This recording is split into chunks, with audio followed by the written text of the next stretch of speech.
I can't find the words to explain to you how good these pro gamers are. He's actually stimming his units as he leaves the base. He's trying to get so many other players' face that there's not even time for the Baylings to finish. Naniwa's got his army split up. He's got one attack on the right-hand side.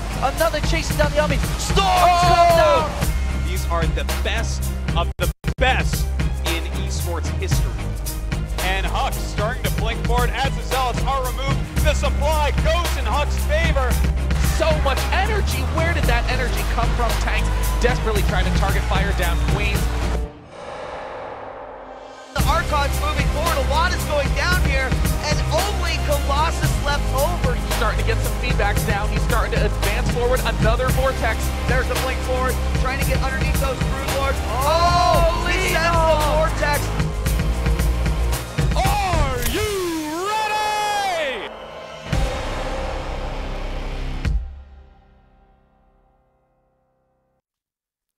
Ladies and gentlemen, hello from the MLG studios here in New York City, and welcome back to the Winter Season Showdowns, where every single day we have a best of 5 among the best players in the world in the new game of Heart of the Storm, of course, currently in the beta to determine who gets that spot at the Winter Championships. That's right. We're looking for 32 players to compete there. We found a few, but we're looking for more, and today, this week, might be the best week, in my personal opinion. I don't know about you, but I'm axeltoss, he's axslav. ESF, they're going to battle this week. They are. And the way it works is whoever wins every single match makes it into the Winter Championship. So it's going to be all world-class players, a ton of Codes champions, and it's all best of 5s, all winner takes all, making it into the Winter Championships at Dallas. Very straightforward. You win a match and you're in. You're told who you're playing well in advance. You can start preparing strategies. Only one player to worry about, only one matchup to worry about. We've seen some spectacular matches thus far. Of course, if you missed any of it, youtube.com/official MLG SE2. All the VODs are there in full 1080p HD. Very exciting matches we've had. Of course, last week we rounded out the European section of things. Of course, we still have one match to go. That is Demaga versus Grubby. That's going to be played a little bit later. But this week, we're starting with the ESF matches, of course. Starting off with Nestea versus Creator. Then MVP versus Curious. Seed versus Sniper. Marine King versus Gumiho. Jockji versus Dongray Gu. These are the best players in the world, at least in Wings of Liberty. All of these guys probably considered at one point the best player in the world. I don't know if you disagree with me on that. I mean, maybe a couple wouldn't be considered the very best, but I'd say they're all at times at least in the top 4 or 5. All right, well, just for argument's sake, who would you say wouldn't be I don't know if you could ever say Gumiho was the very best in the world. I have FXO as a team. They won GSTL twice. Didn't he all kill both times? He did. Isn't that a solid argument? It's solid, and it's definitely top couple in the world worthy at that moment. So he's also one of my favorite players, a very exciting Terran player. I'm particularly excited for his match and actually Jockji. Jockji, I've always been a huge fan of. He has kind of a unique style. He loves like powering 2-base, and then he loves going weird late game stuff. And then he has his micro, which is really interesting because it's really strong, but if you look at like each component of it, it may not be like, he may not stutter step or marine split quite as good as Marine King, but then he ends up winning these battles that you don't think he should somehow. So I'm really, really excited to see Jockji play, especially how he applies his kind of, I guess, unique style of micro to the new Heart of the Storm units. Of course, all these matches will be happening every single day this week at 5 p.m. Eastern, 1080p HD, twitch.tv/MLGSE2. So make sure you tune in. If you're watching this on VOD, now you know when you can watch it live. That being said, let's start talking about the matchup for today. It's going to be Nestea versus Creator, Zerg versus Protoss. And I am so excited for this one. Of course, Nestea with, I think it was 3 GSL championships. Creator, he was the runner-up at the Blizzard World Championships. He won the Korean WCS. He won TSL4. Both having great runs in Codes pretty much all the time as well. Yes, very, very, very strong players. Nestea's been struggling as of late, though. He has. So it's going to be really interesting to see, can he make a comeback? You know, one of the things that he got so good for was making 1 billion Baylings and then blowing everyone up. And, and lately that style's gone a little bit out of fashion. He struggled a little bit in Wings of Liberty. But Heart of the Swarm, I mean, I know he loves Mutas too, and those are way stronger. So the mutabating style may be coming back into fashion. Nestea may drive it home forward in Heart of the Swarm. We'll have to see. I'm actually really excited to see how he plays. Is he going to just do a bunch of baitings using the force fields? Is he going to play some stellar muta play? What's going to happen? Yeah, it's a great point. I mean, we're talking about these guys' accomplishments in Wings Liberty.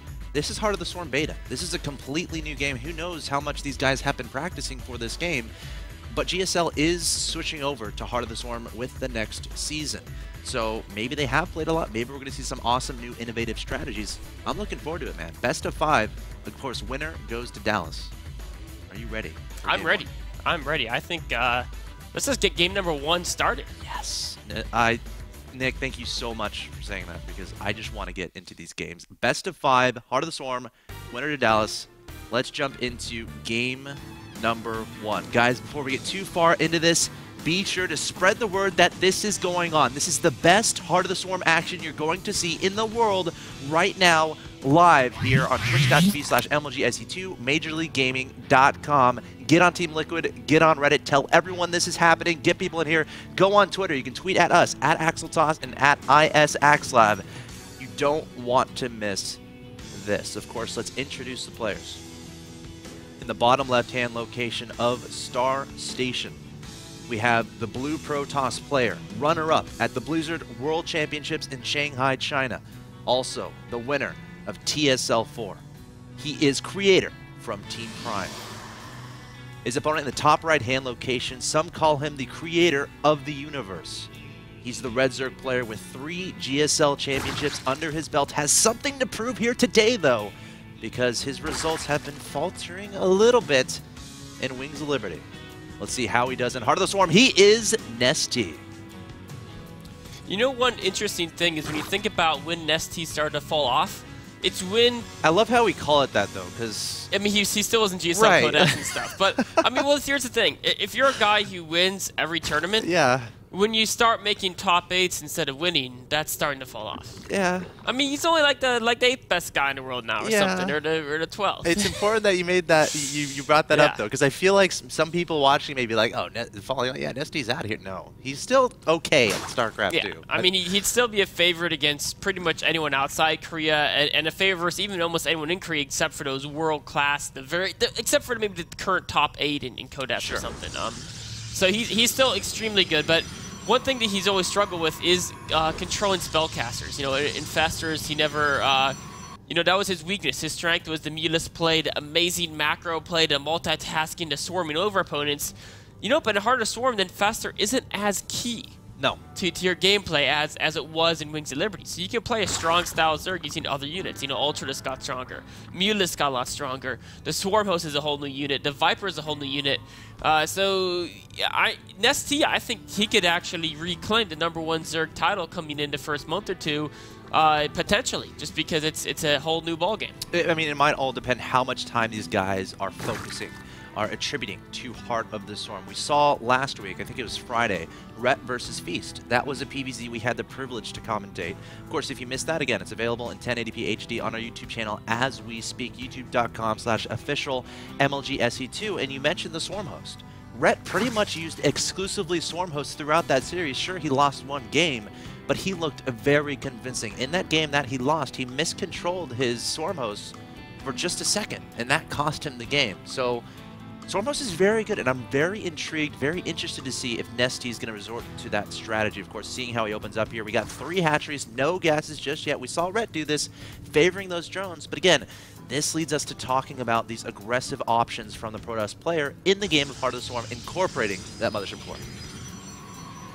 Yeah, I know, like, your standard Blink Stalker all-in, your 2-base Immortal, all these builds that were troubling Zergs in Wings of Liberty are actually significantly stronger now in Heart of the Swarm. So, you know, if you struggle to defend that 2-base Immortal with Roach speeding play in Wings of Liberty, you're going to really struggle in Heart of the Swarm. And I feel you're probably, unless you're like a mastermind at just setting up the angles and stopping his attacks, you'll have to take a different approach. Maybe use a little more Spine Crawlers, or what we've seen people do is go straight to Hydranus and try to get out sufficient Hydranus numbers, because, of course, the Mothership Core, sure, it has air, but Hydranus attack air. Yep. Sure, you can Time Warp so they can't close the distance as fast with you, but Hydra have equal range to all your early game Protoss units. They don't have to close the distance, and a Time Warp is somewhat nullified.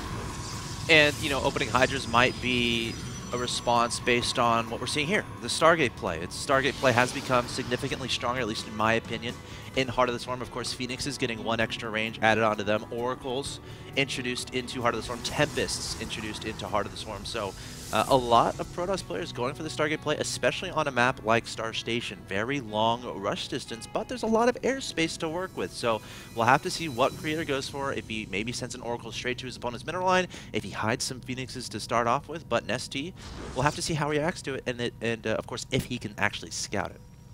Well, the one thing that's going to be key to Nestea is determining if his opponent is doing a tech build or not. Of course, that's where he wants to know exactly how much gas his opponent's mine. He's got that overlord behind his opponent's natural expansion, then 1 poise at the top left area of the main. Momentarily, I believe he should probably send at least one of those guys into scout.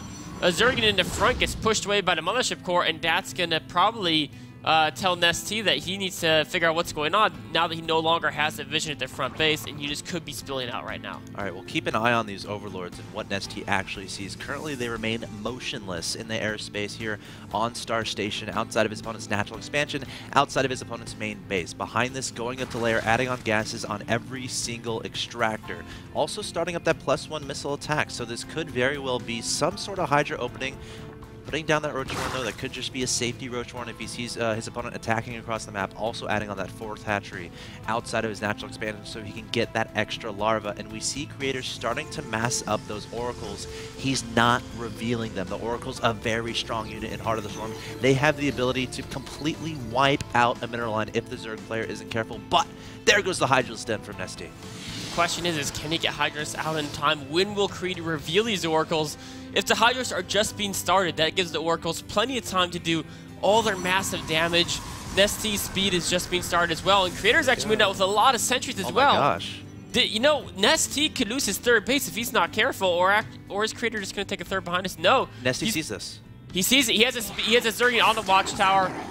Roaches are being started. Roaches are going to be excellent against the Sentry Zealot combination on the ground. He's got 4 queens too, so his queens should be able to handle those Oracles without a problem.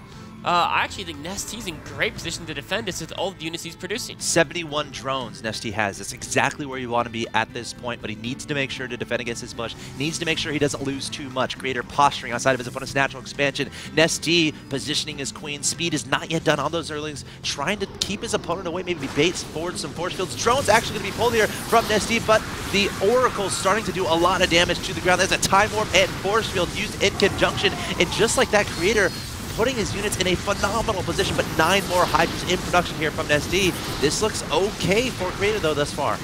I think Nestea's got to give up that 3rd as Hydras are coming in 1 by 1, find the entire Stalker Force by themselves, and that's not going to cut it as Creator warps in more and more and more gateway units. We can see the drones are retreating right now.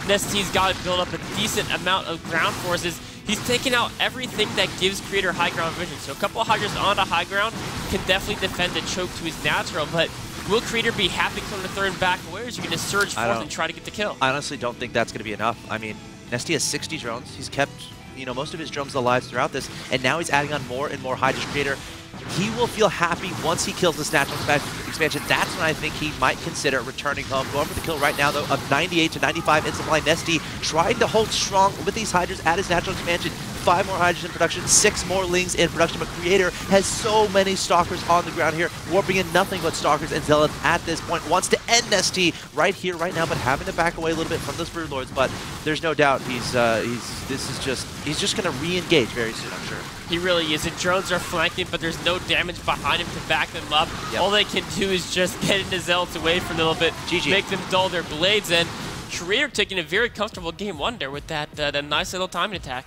You know, Nestea obviously got to 71 drones there, and that's a great number to be at, but obviously his units weren't able to get out in time. So perhaps if he's able to scout what his opponent is doing a little bit earlier, maybe stops at 63, 62, 61 drones, and then that extra larva that brought him to 71 drones, if those were Hydras, if those were units, might have been a little bit better. Or even just turning the extra drones into spine crawlers. I mean, he saw the push out about a minute before it hit with that Zergian on the watchtower. Of course, Protoss has to build the pylons and stuff, so he's got about a minute there. It was more than enough time to get some spines up.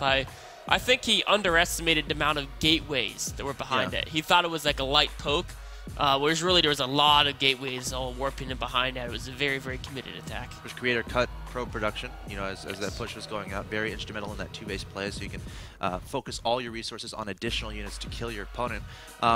I'm very surprised Nestea didn't do much with his Overlords outside of his opponent's main base, outside of his opponent's natural expansion. We never really saw him move in there to try to scout exactly what his opponent was doing. Imagine if Nestea was able to spot those 3 Oracles, able to really get a count of the probe saturation in his opponent's main base and natural expansion. That's when he can start evaluating, okay, this looks like a 2-base all-in timing push. Maybe I shouldn't drone as much. Maybe I should get those spine crawlers down. Knowledge is everything in StarCraft 2. Nestea unable to scout that very fast 2-base timing attack from Creator. It really caught him off guard there. He just needed to see the amount of gateways there were and realized he needed some spines to help out with that. But that'll put Creator up 1-0. Can Nestea strike back? He's got 2 more chances at the very least. Yeah, we'll find out. Of course, Nestea, how is he going to adjust in Game 2? That's going to be what I'm watching out for, because if he lets Creator do what he did in Game 1, it's not going to be a fun series for him. But there's plenty of real estate to work with. Best of 5, Heart of the Storm Creator, currently up 1-0. Game 2 coming up. Don't go anywhere.